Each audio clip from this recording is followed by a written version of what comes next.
Ashes of Valor. A War of Love. Chapter 1. The Vanguard Hearts.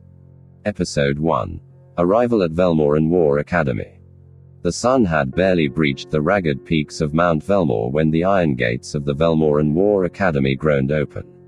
Rows of fresh cadets in iron-grey uniforms shuffled in with rigid postures and wide eyes, gazing up at the grand spires and steel-banded towers that jutted toward the morning sky. The air buzzed with tension and awe, thick with the scent of polished boots, oiled leather, and the faint ozone tang of arc steel conduits lining the academy's outer walls. Among the cadets stood Aurelia Trent, tall and poised, with storm-grey eyes that rarely blinked.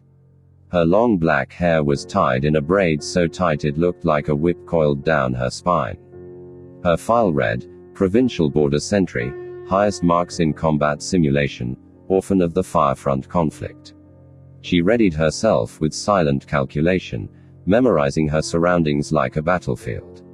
To her, the academy wasn't a place to belong.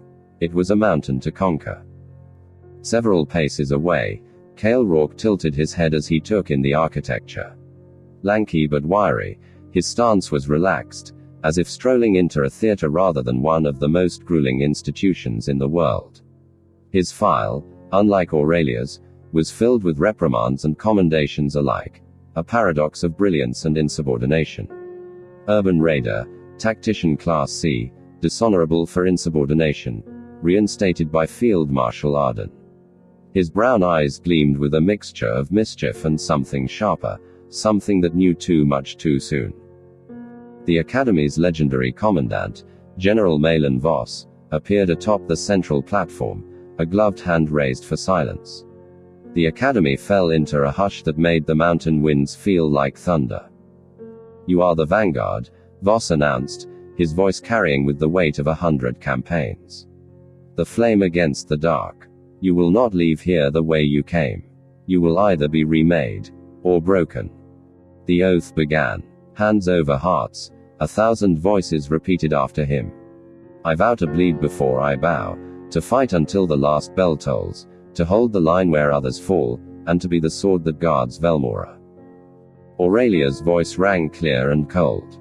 Cale's voice was softer, almost playful, as though he were testing the words for truth.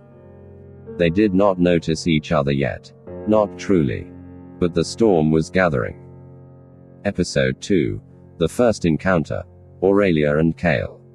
The first real test came not in combat drills, but in the unrelenting structure of the Academy's orientation gauntlet.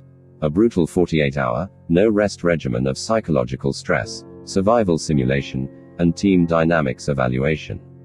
It was designed to weed out the hesitant, the arrogant, and the weak. Most cadets cracked somewhere between hour 16 and 20, usually during the swamp crawl under electric barbs or the hallucination chamber. Aurelia made it to hour 36 without a word. She moved like a machine, calculating her every step with a warrior's grace. She had already gained whispers among the instructors. "The Icewind Girl, don't blink" around her. Her team had fractured within the first day, leaving her to drag 2 injured cadets across the obstacle range alone. She didn't complain. She didn't speak. She simply endured. Cale, on the other hand, had rallied his team around stories and charisma. He played the fool during drills, laughing, falling, joking, until the drillmaster's eyes wandered. Then he moved like lightning. He was the kind of cadet you couldn't trust, until the fire started, and suddenly he was the one pulling you out of the rubble. His team respected him, resented him, and followed him all the same. It was during the final chamber, a simulated hostage rescue, that they met. Aurelia had been reassigned after 2 teammates suffered neural shock. Cale's team had just lost a member to a miscalculated detonation. Command threw them together to test cohesion between strangers under fire. Neither was told who the other was, only the mission parameters. Extract the hostage. Neutralize resistance. Time limit, 40 minutes. The chamber flickered to life around them, a digital war zone morphing before their eyes into a collapsed tower complex riddled with gunmen and trip mines. Virtual artillery boomed in the background. Heat sensors and echolocation data bled across their visors. Kale spotted Aurelia crouched behind a broken console, scanning schematics. "You the new ghost in my team," he quipped through comms. Aurelia didn't look up. "I'm here to win. Stay out of my way." He grinned. Hostile. "I like that. You won't if you keep talking." They breached the first hallway together. Kale laid charges with casual expertise. Aurelia cleared rooms with surgical precision. For 40 minutes, they danced the dance of soldiers who didn't know they were falling into something more complicated than tactics. When a simulated grenade rolled between them, Kale shielded her with his vest. When snipers targeted Kale from above, Aurelia dropped them with 2 shots to the head. No words, just instinct. They reached the hostage chamber with 13 seconds to spare. Virtual walls flickered, revealing the black-suited commander who had observed every step. Voss's voice crackled through the chamber. "Well done, Cadets Trent and Rourke. You've done what 3 teams failed to. You might just be the Academy's first joint squad alpha in over a decade." Kale raised a brow behind his visor. "Alpha squad? Ha, that mean we get matching uniforms?" Aurelia turned to him for the first time. Her eyes, icy, calculating, locked with his. Something unspoken passed between them. Respect, rivalry, the faintest whisper of curiosity. "We'll see if you can keep up," she said, and walked past him. Kale watched her go. For the first time in years, he didn't have a comeback. Episode 3. Cadet Trials and Emerging Rivalry. The Academy's second phase, known as Cadet Trials, began with the ceremonial burning of the crests. Every cadet was issued a provisional insignia, identical in design, empty of meaning. These crests were placed in the fire before dawn, symbolizing the death of the individual and the birth of the soldier. Only those who survived the next 60 days would earn a true crest, engraved with the emblem of their specialized unit. It was here that Kale Rourke and Aurelia Trent began to orbit one another in earnest, 2 comets on a collision course, both brilliant, both unwilling to be outshone. Their rivalry became legend within weeks. In tactical simulations, Kale's unpredictable genius often outmaneuvered the instructors. He once hijacked the sim mainframe to reroute a virtual enemy airstrike onto itself, forcing the Academy to rewrite protocols. In the same breath, Aurelia set a record time in the Gauntlet of Silence, navigating a tripwire-infested zone blindfolded, retrieving 3 hostages, and disabling a neural feedback bomb in under 15 minutes. They were never assigned to the same unit after their first mission. The commandant had seen the sparks and deemed them too dangerous together, or perhaps too powerful. Instead, they were pitted against each other. In week 3, Kale bested Aurelia in the Trial of Strategy, a real-time war simulation played across holo tables and live infantry. He laid a trap using her own coded signals, baiting her into an ambush. It was the first time she had ever lost. She didn't speak to him for 2 weeks. In week 6, Aurelia returned the favor during night combat trials. Under cover of rain and darkness, she infiltrated his base without triggering a single sensor, neutralized his command structure, and vanished into the fog before he could react. She left behind a knife with her crest embedded in the hilt, lodged in the map table, pointed at the capital. Kale found it at dawn. His laughter echoed through the silent compound. Their peers were split, some gravitated toward Kale's charm and chaos, others to Aurelia's poise and precision. But no one doubted the dominance. They were fire and ice, blood and iron, the twin edges of Velmora's future. And slowly, beneath the rivalry, something deeper began to form. It was in the small moments. When Kale offered her a hand after she shattered her shoulder in a climb, she refused it, but noted the sincerity. When Aurelia stepped between him and a drunken instructor's wrath, taking the reprimand herself. When they found themselves alone at the shooting range at midnight, firing in silence, wordless but not unaware of each other. One night, after a grueling terrain recon, Kale collapsed beside her in the mess hall, bloodied and bruised. One day, he murmured, half laughing, "They're going to make statues of us." Aurelia, exhausted and armor-streaked, didn't look at him. "Then may they crumble before we do." He stared at her. "You ever think we could win something together?" Her pause was long. "I don't believe in together," she said softly. "Not here. Not in war." Cale didn't reply, but his gaze lingered. They were not friends. Not lovers. Not yet. But the war was still young. Episode 4. The Forge of Brotherhood and Love. By the midpoint of their training, something inside Velmoran War Academy shifted. What had begun as rivalry began to evolve, shaped by fire, sharpened by blood, and tempered by proximity. In the crucible of endless war exercises, shared failures, and quiet victories, Cale and Aurelia began to build something the Academy hadn't intended: a bond. It wasn't romantic. Not at first. Not outwardly. But there were signs. Quiet things that others whispered about in the barracks after lights out. Like how Aurelia would only partner with Cale on urban recon drills, even when she had better statistical matches. Or how Cale would go uncharacteristically silent whenever Aurelia took command of a scenario, his natural rebellion quelled by something deeper than respect. They began training together in the early hours, before the horns. Their workouts were brutal and efficient. Cale cracked jokes to push Aurelia harder. Aurelia pushed back with relentless drills. Somewhere in the sweat and silence, they started to talk. Not about war. About before. Cale spoke of the slums of Volstran, the oldest district in the capital, where he learned to fight for bread before he learned to fight for flags. His mother had been a factory drone. His father, unknown. He said it with a laugh, but the ache behind it never quite faded. Aurelia revealed nothing at first. Then one morning, while stretching by the frost-glass courtyard, she spoke softly about the firefront. Her home had been ash before she was 12. Her parents, both Velmoran loyalists, executed in front of her for refusing to disclose rebel positions. The Academy had offered her more than a path to vengeance. It had offered her control. "I don't fight to survive," she told Cale, her voice flat. "I fight to make sure no one else grows up with ash in their lungs." Cale had no answer to that. He only nodded and handed her a water pack.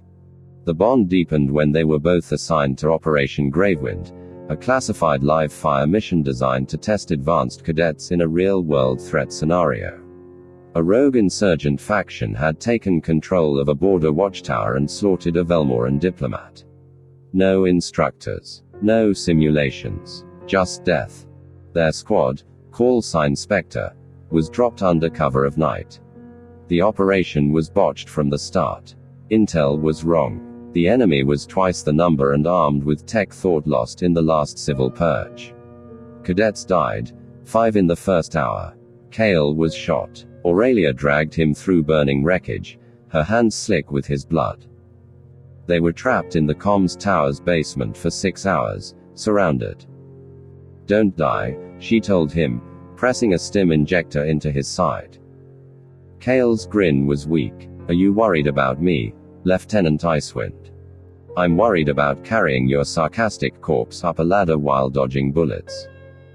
"Touché." The silence after was heavy. Then he whispered, "You scared?" "No." "Liar."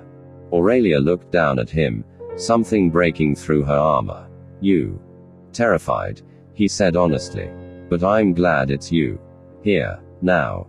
In that moment, neither of them was a soldier. Just two hearts, fragile beneath the steel. They survived Operation Gravewind. Barely. They emerged covered in soot, carrying the last cadet between them. Velmora commended them both with the Iron Shard, a rare decoration for cadets.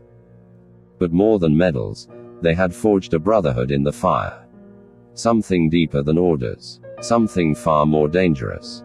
Love was not spoken. Not yet. But the embers were burning. Episode 5. The Siege of Shardak Ridge. The final trial was no simulation. It was war. Not every class at Velmoran War Academy ended in blood, But Class Delta 9 was chosen for the Shardak Ridge Siege, a real military deployment repackaged as a graduation gauntlet. The Academy called it Advanced Field Evaluation. Everyone else knew it for what it was, a slaughter dressed as strategy. Shardak Ridge was a volcanic fault line, half fortress, half death trap, in the eastern expanse of Velmora. A rebel faction, the Iron Breath, had entrenched themselves in the old Imperial bastion there. They were heavily armed, fanatical, and ready to die to make a point. Delta 9 would be the point of the spear. Kale and Aurelia, now co-leads of Alpha Unit, stood atop a crumbling command tower the night before deployment, gazing at the horizon where the ridge rose like a scar across the world. "You ever feel like we're not cadets anymore?" Kale asked, his tone uncharacteristically somber. Aurelia didn't respond right away. Her eyes traced the lines of the ridge, calculating.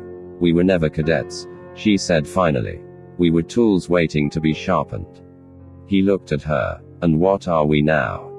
She turned, something sad and sharp in her eyes. "Blades. Nothing more." Day 1 began with aerial insertion. 4 dropships, 2 destroyed by ground fire before they even landed. Alpha Unit touched down in the southern canyon, already separated from Bravo and Echo. Communications failed within minutes. The terrain was jagged, filled with geysers, tunnels, and collapsing ledges. Kale took point, leading the squad through a labyrinth of trenches. Aurelia covered rearguard, her eyes scanning every shadow. At dusk, the Iron Breath attacked. It wasn't a firefight. It was an ambush. Explosives rigged to heat sensors tore through the forward scouts. Screaming filled the ravine. Kale barked orders. Aurelia deployed cover smoke and drew snipers down the western cliff with a decoy beacon. They regrouped in a lava-choked fissure. 8 cadets remained. Kale's left shoulder was seared. Aurelia's visor cracked from a close impact round. Still, they pressed forward. Day 2 blurred into a nightmare of fire and blood. They reached Rift Point, the inner courtyard of the rebel fortress. Bravo Unit was already dead, burned alive in a sulfur pit. Aurelia found one of their crests buried in ash. She pocketed it silently. Inside the fortress, they planted det charges along the ammo depot. Kale volunteered to stay behind and detonate them manually if the remote failed. "I'll do it," Aurelia said. "No," he replied. "You're the better leader. If this fails, they'll need someone to get 'em out. You won't survive. Neither will they if you don't leave now." They stared at each other, breathless amid the chaos. And then, for the first time, Aurelia kissed him. It wasn't soft. It wasn't gentle. It was war, distilled into touch. Desperate. Angry. Human. "If you die," she said against his lips, "I'll burn this ridge myself." Kale's grin was bloodstained. "I wouldn't expect anything less." She ran. He stayed. The charges exploded at dawn. A storm of fire lit the sky, visible for miles. The siege was over. But Kale was not dead. Aurelia found him hours later, unconscious, buried beneath rubble with 3 broken ribs and a dislocated leg. Somehow, he'd made it to the bunker just before the blast. He had scrawled a message into the wall with a broken blade. Not done yet. That night, they sat under the stars, wrapped in emergency blankets, the unit silent around them. "I thought I lost you," Aurelia whispered. Kale, barely able to breathe, gave her a look half laced with humor, half love. "You can't get rid of me, General Ice." She didn't smile. But she didn't let go of his hand either. Episode 6. Aftermath and Promotion. The survivors of the Shardak Ridge siege were airlifted back to the capital 3 days after the explosion. They were greeted not with celebration, but silence. The Academy's highest officers stood on the tarmac, flanked by elite command, their faces unreadable beneath decorated caps and medals. The sun blazed down, hot and unsympathetic, as the scorched cadets disembarked like ghosts. Of the original 140 cadets in Class Delta 9, Only 29 returned. Aurelia Trent walked at the head of Alpha Unit, her uniform stained with soot, her expression hollow. Beside her, Cale Rourke limped, arm in a sling, ribs bound in pressure gauze. He gritted his teeth with every step, but refused to take the stretcher offered to him. His pride, like hers, had survived. General Voss stood waiting, hands behind his back. "You've made it farther than most," he said, his voice as sharp as a polished saber. "You've bled, endured, and commanded in the face of annihilation." Then, he did something unheard of. He removed his own crest and held it out. Not to all of them, but to two. To Cadets Aurelia Trent and Cale Rourke, Voss declared, his voice cutting across the field. "I bestow the title of Field General, effective immediately. You will bypass further academy trials. Velmora needs your minds at the helm, not in classrooms." The other cadets, some surprised, some bitter, bowed in silence. Cale looked at Aurelia. She did not blink. She did not smile. But her voice, when she accepted the honor, was calm and strong. "I accept. For Velmora." Cale grinned. "Same here. For her people. And because paperwork sounds like hell." The next weeks were a blur of briefings, recovery, and strategy sessions. Aurelia was assigned to oversee the integration of the shattered border regions, her tactics in guerrilla warfare now studied across military academies. Cale was placed in charge of internal reclamation, a polite way of saying, dealing with rogue factions and rebellious governors. They saw each other less, yet their bond remained. Secret late-night calls on secure channels. Messages carved into digital maps, jokes coded in mission files. When they met, it was with quiet smiles and lingering hands. But in the corridors of power, whispers began. "She's too calculating. He's too reckless. They're too close. What if they turn?" The high command respected them, but didn't trust them. Two young generals, once rivals, now joined by an unbreakable threat. Powerful, loyal only to each other and the country, but not the men in suits who ran it. Aurelia ignored the murmurs. She focused on rebuilding the firefront towns, on training new commanders who wouldn't sacrifice soldiers for glory. Her units called her the Storm General, swift, precise, unrelenting. Cale took a different route. He used charisma, manipulation, and sudden strikes. Where Aurelia brought order, Cale spread fear among Velmora's enemies. He dismantled corruption, often without authorization. Some called him the Ghost Blade. Their legends grew, as did the distance between them. Until one night, during a midnight summit in the old war hall, Cale asked her, "What if we stopped being swords for someone else's war?" Aurelia looked at him. "What are you saying?" He leaned forward. "We could lead Velmora. Fix it from the top. You and me. No more corrupt politicians. No more war-hungry nobles. Just us." For a moment, she didn't answer. Then softly, almost brokenly, she whispered, "That's not how peace works, Cale." His eyes hardened, just a little.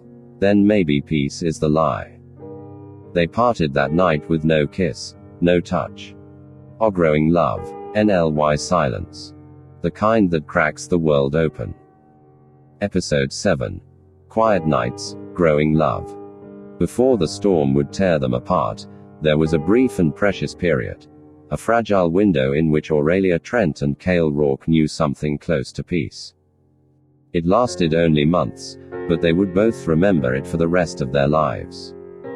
Aurelia's new headquarters was nestled within the high cliffs of Mount Revan, a former watchpoint converted into a command station and field hospital. Wind howled through its broken ramparts at night, and the stars there seemed clearer, as if the heavens pitied those who bore the weight of nations on their shoulders. Cale arrived unannounced one evening. She found him seated by the flame core in the war room, his boots muddy, uniform travel worn, his hands wrapped around a thermal mug like a soldier who'd forgotten how to sleep. "You're not supposed to be here," she said, standing in the doorway. He looked up, smiled faintly. didn't feel like waiting for clearance. Aurelia walked in slowly, stopping only when she stood across from him. "You're becoming reckless." "I was always reckless. You just used to find it charming." She arched a brow. "I tolerated it." He leaned forward, his voice quiet. "You missed me." She didn't answer, but she didn't deny it.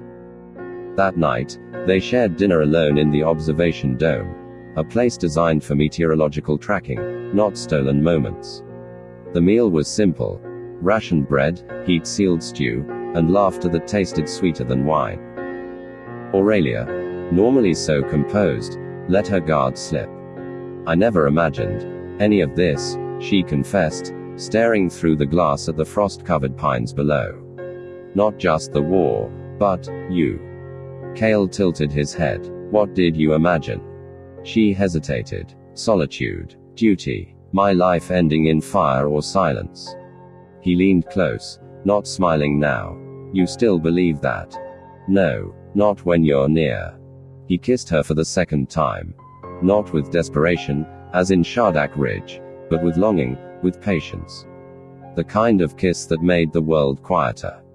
They spent the night together, though neither spoke of love aloud. In the warmth of flickering firelight, Cale traced the scars on her back and whispered fragments of dreams. Aurelia pressed her fingers to his chest and listened to his heartbeat like it was a song she'd never heard before. For a few weeks after that, he returned whenever he could. They had a system: coded messages in mission reports, secret frequencies used only in the dead of night. Sometimes they just sat together and watched the snow fall. Other times, they argued about tactics, policy, the direction of Velmora's future.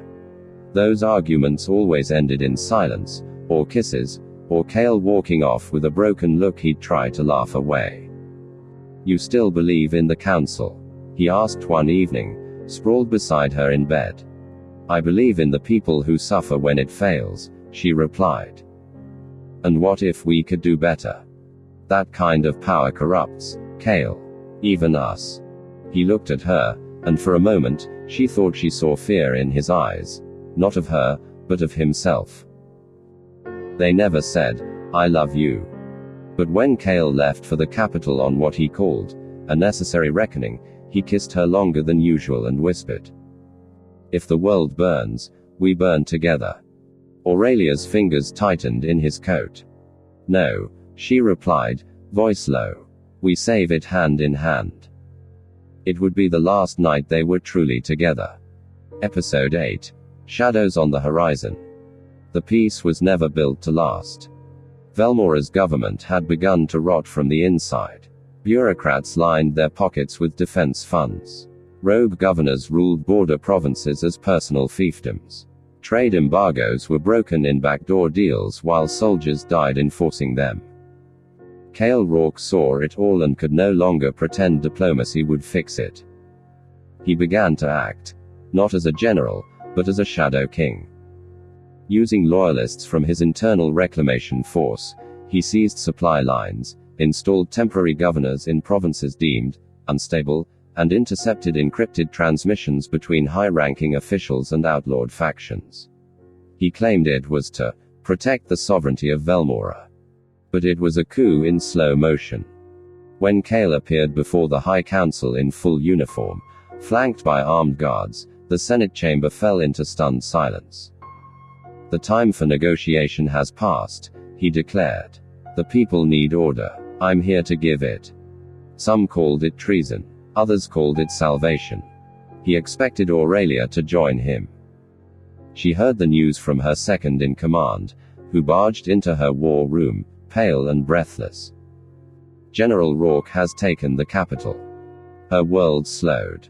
The Cale she knew, the Cale who whispered about justice under stars and kissed her like she was his anchor, had crossed a line no battlefield could erase. Within the hour, she received a private transmission. It bore no encryption, no code. Just his voice. "Come to me. We can fix it all, Aurelia.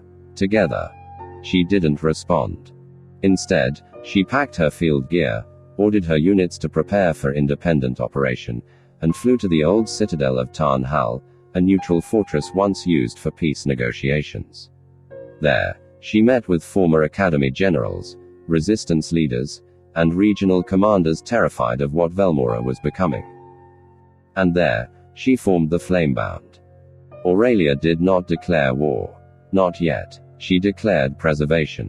Of law, of honor, of the nation she had bled for. But to Kale, it was betrayal. Their first contact came through intercepted broadcasts. Kale, addressing the nation, "We do not kneel to broken men in marble towers. We rise, together." Aurelia, days later, "We do not rise by trampling the ideals we swore to protect. We do not crown soldiers in blood." Their words became rallying cries. Families split, soldiers defected, former allies became enemies. And still, they didn't speak directly. Until a courier arrived at Aurelia's command post, bearing a box with Kale's crest and a single object inside, a weathered combat knife, its blade etched with the old War Academy motto, "Honor above all." It was the same knife she had left in his war table during their Academy rivalry. This time, it was covered in dried blood. And a message. "Don't make me your enemy. Don't make me choose between love and victory." Aurelia's hands trembled. She stared at the blade, knowing the next time they met, it would not be as comrades. It would be as opposing generals. Episode 9. The Vow at Emberfall. Emberfall was once a mining village tucked between the high cliffs of the southern Velmoran range. Abandoned during the Second Resource War, it became a ghost town, just ruins and whispers. But to Aurelia and Kale, it was something more. It was the place they had once taken shelter during a failed cadet extraction mission. The night they first shared vulnerability. The night he made the vow, "If the world burns, we burn together." Now, Emberfall would become the place of final choices. Word reached Aurelia through a defected courier. Kale would be there. Alone. No weapons. One meeting. One chance. She shouldn't have gone.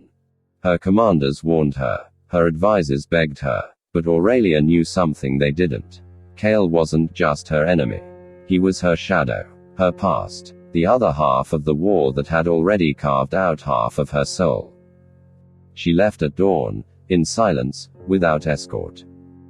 Kale waited in the old forge hall, the beams blackened with soot and history.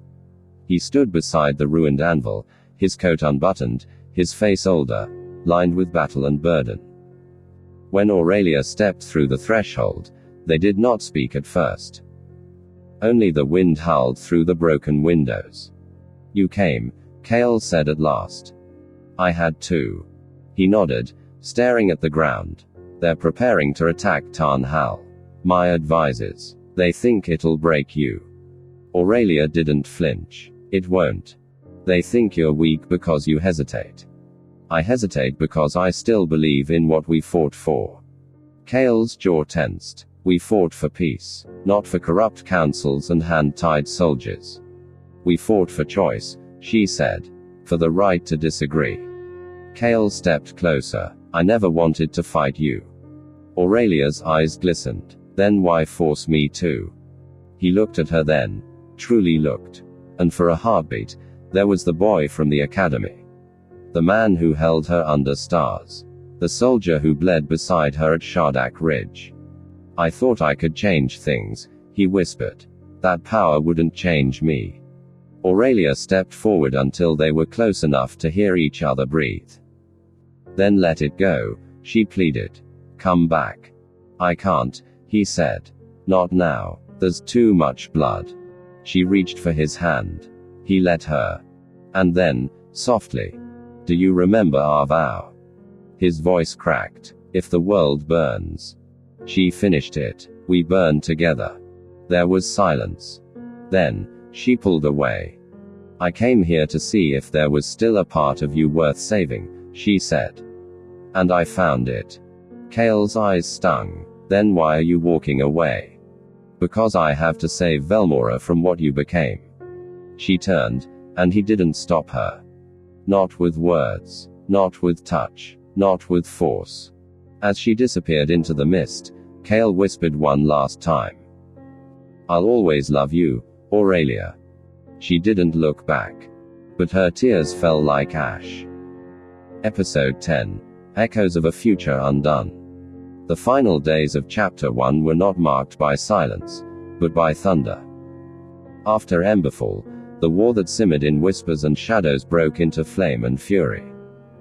Kale, heart heavy and soul torn, returned to the capital with renewed fire. He tightened his grip on the nation, rallying under the banner of unified Velmora. He declared martial law, dissolved the High Council, and branded the Flamebound an extremist rebellion. But behind the speeches and the military parades, Kale rarely slept. He would stare into the night with Aurelia's voice echoing in his mind. Then why force me to? In his war chamber, her combat knife remained on the wall, unsheathed, unburied. Aurelia, now in open rebellion, solidified her alliances. Tarn Hal became a fortress of unity, drawing in old soldiers, exiled scholars, and even remnants of Kale's old loyalists who could no longer stomach the blood. Her command style hardened. The smile she once shared with him never returned. But each night, she reread his last message. I'll always love you. And every morning, she set it aside. Because love without principle was no longer enough. Their forces clashed across Velmora. In Knoxbridge, Kale's forces bombed a bridge to cut off her supply route. She retaliated by hacking a key satellite grid, blinding his surveillance across the Western Front. In the Ghost Fields, Aurelia's guerrilla fighters ambushed a convoy meant to install new governors. Among the wreckage, Kale found a message carved into the hull: peace was never your enemy. I was never your enemy. He didn't speak for hours after. The people of Velmora split. Some hailed Kale as the strong leader the nation needed.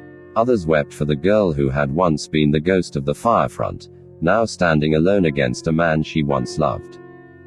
And somewhere in the background, old enemies stirred, foreign nations, long silent, watching the division with hungry eyes. A new storm was coming. And in its center stood two soldiers, forged in the same fire, now wielding that fire against each other. Chapter 1 ends not in death, but in dread. Aurelia stands atop Tarn Hal's highest tower, staring at the horizon where Kale's banners rise. Kale, across the sea of flame and steel, looks toward the same mountain, whispering the name he no longer dares speak aloud. Both hearts beat in time with the drums of war. Both souls remember what they had. But the path ahead is scorched, and neither knows if they will ever walk it side by side again. To be continued.